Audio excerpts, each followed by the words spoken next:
ओम शांति, ओम शांति, ओम शांति। सर्वशक्तिमान निराकार परमपिता परमात्मा का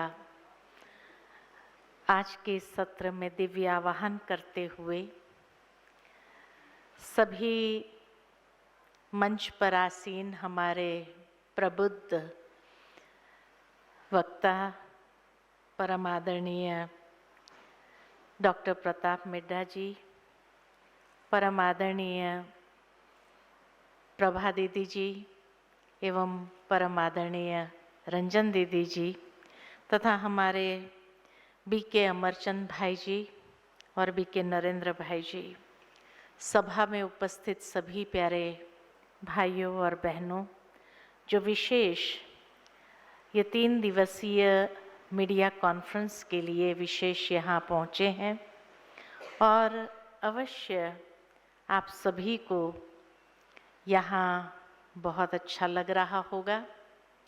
आप सभी का बहुत बहुत हार्दिक अभिनंदन है, अभिनंदन करती हूँ।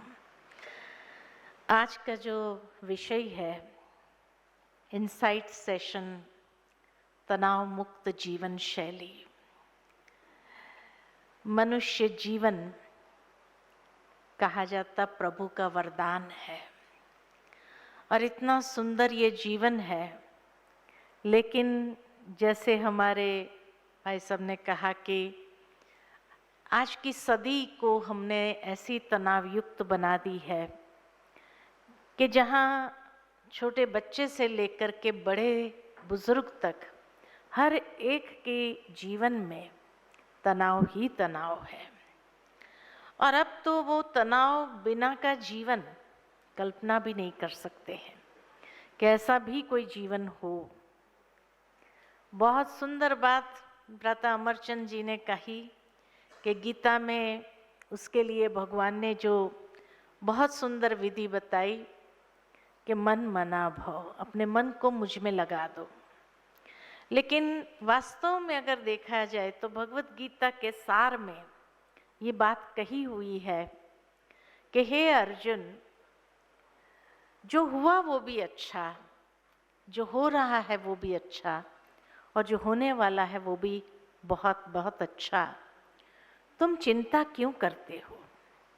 सबसे पहले स्ट्रेस फ्री होने के लिए भगवान ने अर्जुन को ये महावाक्य उच्चारण करके सुनाए। अर्थात कि सबसे पहले आवश्यकता है कि हम अपने दृष्टिकोण को परिवर्तन करें और उसको सकारात्मक दृष्टिकोण प्रदान करें, ताकि जितना व्यक्ति का नकारात्मक दृष्टिकोण होता है तो तनाव बढ़ना स्वाभाविक है। बहुत सुंदर तरीके से भगवान ने दूसरे अध्याय में ही ये बात कही है कि जिस तरह जल का कोई अपना आकार नहीं है, लेकिन जिस प्रकार का पात्र दिया जाता है वैसे वो अपना आकार बना लेता है। अगर उसको लोटे में डालो तो लोटे का आकार ले लेगा, पतीले में डालो पतीले का आकार ले लेगा, बॉटल में डालो बॉटल का आकार ले लेगा। जल का अपना कोई आकार नहीं है। ठीक इसी तरह भगवान भी अर्जुन को कहते, हमारी चित्त वृत्ति का अपना कोई आकार नहीं है, लेकिन जैसा पात्र उसको दिया जाता है, सकारात्मक पात्र या नकारात्मक पात्र, वैसा आकार वो बना लेता है। और एक बार अगर उसको नकारात्मक पात्र में डाल दिया जाए तो फिर हर चीज को देखने के जो दृष्टिकोण उसका बन जाता है वो नकारात्मक बन जाता है, और जितना नकारात्मक होता है उतना स्ट्रेस लेवल तो बढ़ना ही है। इसीलिए कौन सा पात्र देते हैं, ये पहली बात है। अगर उसको सकारात्मक पात्र मिलता है तो देखने का दृष्टिकोण ही बदल जाता। जो हुआ उसके लिए भी कोई कंप्लेंट्स नहीं, जो हो रहा है उसके लिए भी कोई कंप्लेंट्स नहीं, और जो होने वाला है उसके लिए भी कोई कंप्लेंट्स नहीं। लेकिन हर बात में पॉजिटिव सोचना कि जो हुआ वो भी अच्छा, कुछ ना कुछ सिखा के ही तो गया है, और उस सीख को ले लेता है, वर्तमान में भी उसको फायदा हो जाता है। उस सीख के आधार पर वो सावधान सतर्क हो जाता है और आने वाले समय के लिए भी बहुत अच्छा वो अनुभव कर सकता है, महसूस कर सकता है। बातें अनेक आएगी, उतार चढ़ाव आना व्यक्ति के जीवन में स्वाभाविक है, लेकिन उस उतार चढ़ाव में भी जितना व्यक्ति की मानसिक स्थिति, उसकी चित्त वृत्ति सकारात्मक रहती है, तो वो तनाव मुक्त जीवन शैली सहजता से बना सकता है। तो ये भगवान ने सबसे पहले अर्जुन को ज्ञान दिया आज से 5000 साल पूर्व। माना इतनी 5000 साल पुरानी विरासत हो कि जिसने वर्तमान समय को देखते हुए ये ज्ञान पहले ही दे दिया, लेकिन शायद उस ज्ञान को हमने नहीं समझा, इसीलिए आज हर छोटी बड़ी बात व्यक्ति के जीवन में तनाव क्रिएट करती है। भावार्थ यही कि तनाव है क्या चीज? तनाव एक प्रकार का प्रेशर है, नकारात्मक विचारों का प्रेशर जब हमारी मनस्थिति पर बढ़ जाता है, तो उसको झेलने की जो आंतरिक शक्ति होनी चाहिए, जिसको कहते हैं इनर रेजिलियंस पावर, वो रेजिलियंस पावर हमारा क्षीण हो जाता है, इसीलिए तनाव बढ़ जाता है। अब अगर तनाव को कम करना है तो दो तरीके हैं, या तो प्रेशर को कम करो। प्रेशर को कम कैसे करें? जब पॉजिटिव दृष्टिकोण अपनाए तो प्रेशर कम होगा। या तो आंतरिक शक्ति को बढ़ाए, झेलने की जो ताकत है, मनस्थिति जो है, उसको पावरफुल बना दे। तो बातें कितनी भी आए, लेकिन वो बातें हमारे अंदर तनाव क्रिएट न कर सके। दो ही तरीका है। अब प्रेशर को कम करना कभी कभी हमारे हाथ में नहीं होता है, लेकिन आंतरिक शक्ति को बढ़ाना ये तो हमारे हाथ में है। आंतरिक शक्ति को कैसे बढ़ाए? आंतरिक शक्ति को बढ़ाने के लिए जिस तरह शरीर के लिए अगर फिजिकल इम्यूनिटी हमारी कम हो जाए, तो थोड़ा सा भी वेदर चेंज होता है कि उसका प्रभाव शरीर पर पड़ता है, और शरीर पर पड़ने से फिर सर्दी जुकाम बुखार हो जाता है। डॉक्टर के पास जाएंगे तो डॉक्टर साहब यही कहेंगे वायरल है, आजकल सबको हो रहा है, ये 2 दवाई दे दो, एक एंटीबायोटिक, एक मल्टीविटामिन, ताकि ज्यादा कमजोरी ना आ जाए। और फिर कहेगा एडवाइस के रूप में 3 चीज करो। प्रॉपर नरिशमेंट दो, शरीर में इम्यूनिटी बढ़े ऐसा विटामिन्स मिनरल्स वाला न्यूट्रिशन आप लो।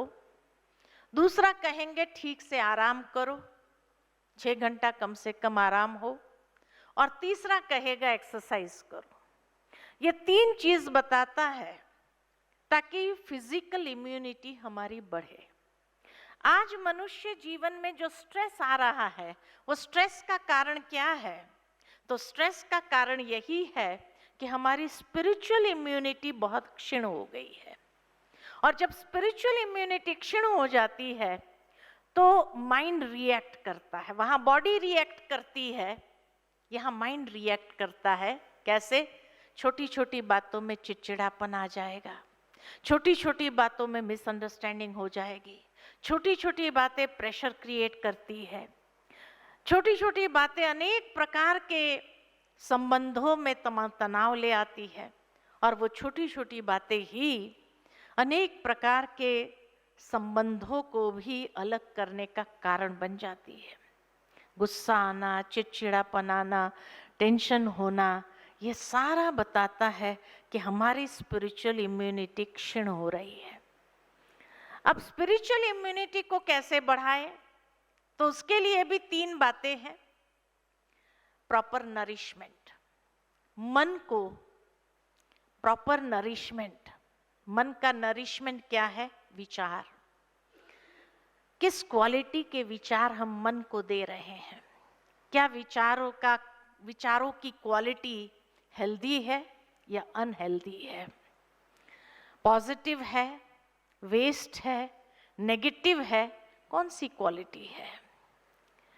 तो हेल्दी नरिशमेंट, अच्छे विचार की आवश्यकता है। अच्छे विचार कहाँ से मिलेंगे? अच्छे विचार कहाँ से मिलेंगे? रोज सुबह सुबह व्हाट्सएप पर कोई ना कोई अच्छा विचार भेजता है, लेकिन वो अच्छे विचारों का स्रोत क्या है? देखा गया कि अच्छे विचारों का स्रोत है आध्यात्मिकता। इसीलिए हमारे जीवन में आध्यात्मिकता की आवश्यकता है, क्योंकि वही एकमात्र स्रोत है जहां से हमें अच्छे विचारों का नरिशमेंट मिलेगा, माइंड हेल्दी होने लगेगा, स्वस्थ होने लगेगा। दूसरा है, मन को भी रिलैक्स करने की आवश्यकता है। जैसे शरीर को रेस्ट चाहिए, ऐसे मन को भी रिलैक्स करने की जरूरत है। तो meditation means consciously relaxing the mind. Mind को रिलैक्स करो। कितना मिनट? कई लोग हमें पूछते हैं कितना रिलैक्स करना चाहिए। सुबह 20 मिनट और शाम को 20 मिनट। क्यों मैंने 20 मिनट कहा? इसलिए कहा क्योंकि ये मेडिकली प्रूव्ड है कि एक व्यक्ति जब बॉइलिंग टेम्पर गुस्सा करता है 5 मिनट जब बॉइलिंग टेम्पर गुस्सा करता है तो उसकी 2 घंटे की कार्य क्षमता जल जाती है। वो 2 घंटे तक अपने माइंड को एकाग्र नहीं कर पाता है, फोकस नहीं कर पाता है। वो 2 घंटे क्या करेगा? 10 लोगों को ढूंढेगा जिनके सामने वो अपना जस्टिफिकेशन देगा और ये कहेगा मैंने इसके ऊपर गुस्सा इसलिए किया क्योंकि ये करता ही ऐसी हरकतें हैं। और जब 10 लोग ये कहने वाले मिल जाते हैं, बहुत अच्छा किया आपने उसको लेसन पढ़ाया, तब जाकर थोड़ी सी शांति आती है। 10 में से अगर एक ने कह दिया आपने ये ठीक नहीं किया, तो क्या होगा? फिर फ्लेयर अप हो जाते हैं, फिर 5 मिनट और ज्यादा गुस्सा हो गए, फिर 2 घंटे की कार्य क्षमता जल गई। 20 मिनट कोई सुबह सुबह अगर गुस्सा कर लेता है तो सारा दिन की 8 घंटे की कार्य क्षमता उसकी जल जाती है। कई बार ये अनुभव हुआ होगा कि सुबह सुबह कई लोग ऐसे मिल जाते हैं जो गुस्सा दिला देते हैं और गुस्सा कर लेते हैं, और उस दिन सारा दिन इतना खराब जाता है, कोई प्रैक्टिकली प्रोडक्टिव या कंस्ट्रक्टिव कार्य नहीं कर पाते हैं। फिर कहेंगे पता नहीं आज सुबह किसका मुंह देखा था, आज कोई काम नहीं हुआ, आज का दिन बड़ा खराब था, है ना। लेकिन खराब था ये क्यों कहा? क्योंकि एनर्जी जल गई। तो 5 मिनट का गुस्सा 2 घंटे की कार्य क्षमता को जलाता है, तो 5 मिनट का मेडिटेशन 2 घंटे की कार्य क्षमता को चार्ज कर देता है। सोल बैटरी हमारी चार्ज हो जाती है। और सुबह सुबह अगर 20 मिनट मेडिटेशन कर लिया तो 8 घंटे की बैटरी चार्ज हो गई। और 8 घंटे की बैटरी चार्ज हुई, ये नहीं कि बातें नहीं आएंगी, ये नहीं कि लोग ऐसी हरकत नहीं करेंगे। जिनकी जो आदत है वो आदत से लाचार है तो वो करेंगे। लेकिन क्योंकि आपकी बैटरी चार्ज है तो वो आपको विचलित नहीं कर सकते हैं। आप खुद को भी ऐसे सिचुएशन में हैंडल कर सकेंगे, उसको भी हैंडल कर लेंगे और सारे माहौल को भी हैंडल कर सकेंगे क्रिएटिवली। इसलिए मेडिटेशन बहुत जरूरी है। और 8 घंटे के बाद शाम को फिर 20 मिनट चार्जिंग करें ताकि नींद अच्छी आए, नहीं तो वो हैंगओवर नींद को खराब कर देता है। इसलिए फिर सोने से पहले 20 मिनट अगर मेडिटेशन कर लिया जाए तो रात को नींद भी बहुत अच्छी आएगी और सुबह फ्रेश होकर के उठेंगे आप। तो इसीलिए कहा कि meditation means consciously relaxing the mind. तो स्पिरिचुअल थॉट्स का हेल्दी नरिशमेंट, मेडिटेशन का मेंटल रिलैक्सेशन, और तीसरा है एक्सरसाइज, कि जो बातें सुनी उसको प्रैक्टिकली एक्सरसाइज करे अपने कर्म में, व्यवहार में। ये नहीं कि हेल्दी नरिशमेंट तो ले लिया, फिर डाइजेस्ट भी तो करना होगा, अर्थात उसको प्रैक्टिकल कर्म में, व्यवहार में एक्सरसाइज करो, ले आओ। ज्ञान सुनने के लिए नहीं है, उसको एक्सरसाइज करने के लिए है, उसको प्रैक्टिकल कर्म में लाने के लिए है। तो ये तीन चीजें जब हो जाती है, तब धीरे धीरे हमारी स्पिरिचुअल इम्यूनिटी बढ़ने लगती है।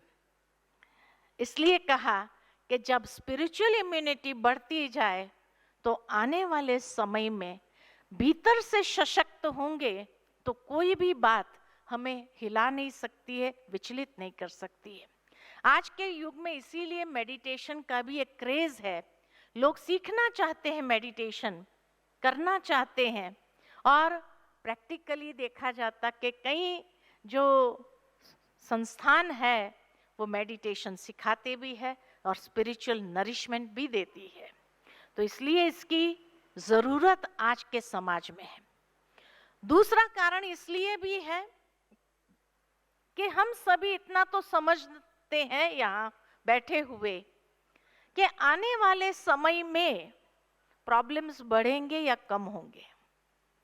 बढ़ेंगे। परिस्थितियां बढ़ेगी या कम होगी? बढ़ेगी। तनाव के कारण बढ़ेंगे या कम होंगे? बढ़ेंगे। लोगों की हरकतें विचित्र होगी, कम होगी या ज्यादा होगी? ज्यादा होगी। ये सब बढ़ने वाले हैं, और इन सब को झेलने के लिए कितनी विल पावर चाहिए, कितनी शक्ति चाहिए। और वो शक्ति अगर स्वयं को हमने सशक्त ही नहीं किया है, तो वो शक्ति स्वयं में नहीं होंगी, तो आने वाले समय में हम खुद शिकार हो जाएंगे। इसलिए खुद शिकार न हो और दूसरों के लिए भी हम प्रेरणा रूप बने, उसके लिए ये तीन चीज बहुत जरूरी है, ताकि समय आने पर हम स्वयं को इतना स्वस्थ रख सके, हमारी जीवन शैली इतनी स्वस्थ हो, जो हम कम से कम अपने परिवार वालों के लिए तो एग्जाम्पल बन सके, उनको भी गाइडेंस दे सके कि ऐसे समय में क्या करना चाहिए। बाकी परिस्थितियां तो बढ़ने वाली ही है, उसको तो कोई रोक नहीं सकता है। हालातें विचित्र होने वाली ही है, उसको कोई रोक नहीं सकता है। इसलिए ये शिकायत करना कि परिस्थिति ना आए तो मैं तनाव मुक्त रहूं, ये तो होना ही नहीं है। लेकिन ऐसी विपरीत बातों के बीच में भी हम जितना सेल्फ एम्पावर्ड होंगे स्पिरिचुअली, हमारी स्पिरिचुअल इम्यूनिटी जितनी अधिक होगी, उतना उस समय में भी हम अपने आप को तो अच्छी तरह से हैंडल कर सकेंगे। दूसरों की गारंटी हम नहीं ले सकते, लेकिन अपनी गारंटी तो ले सकते हैं। तो इसलिए अपने आप को हैंडल करने की बात है। इसलिए समय की पुकार ये है कि हम अपने आप को स्पिरिचुअली एम्पावर करें, मेडिटेशन से माइंड को एम्पावर करें। और जब ये दोनों एम्पावर्ड हो जाएगा, स्पिरिचुअलिटी के आधार से जब स्पिरिट एम्पावर हो जाएगा, आत्मा सशक्त हो जाएगी और मन सशक्त हो जाएंगे, तो विपरीत परिस्थिति में भी हम अच्छी तरह से हर कदम सोच समझ करके उठा सकेंगे। साथ ही साथ जैसे कहा कि पॉजिटिव पात्र हमारे चित्त वृत्ति को दिया जाए, तो स्पिरिचुअलिटी के माध्यम से ही हम अपने चित्त वृत्ति को पॉजिटिव पात्र दे सकते हैं और उस समय में भी पार कर सकते हैं। दूसरी बात यह है कि आने वाले समय के अंदर ये बात भी जरूरी है कि आज की दुनिया के अंदर, जैसे भाई साहब ने बहुत सुंदर बात कही कि आज से 50 साल पहले शायद इतने साइकेट्रिस्ट नहीं थे, आज इतने बढ़ गए हैं। आज गली गली में एक साइकेट्रिस्ट मिलता है। क्यों?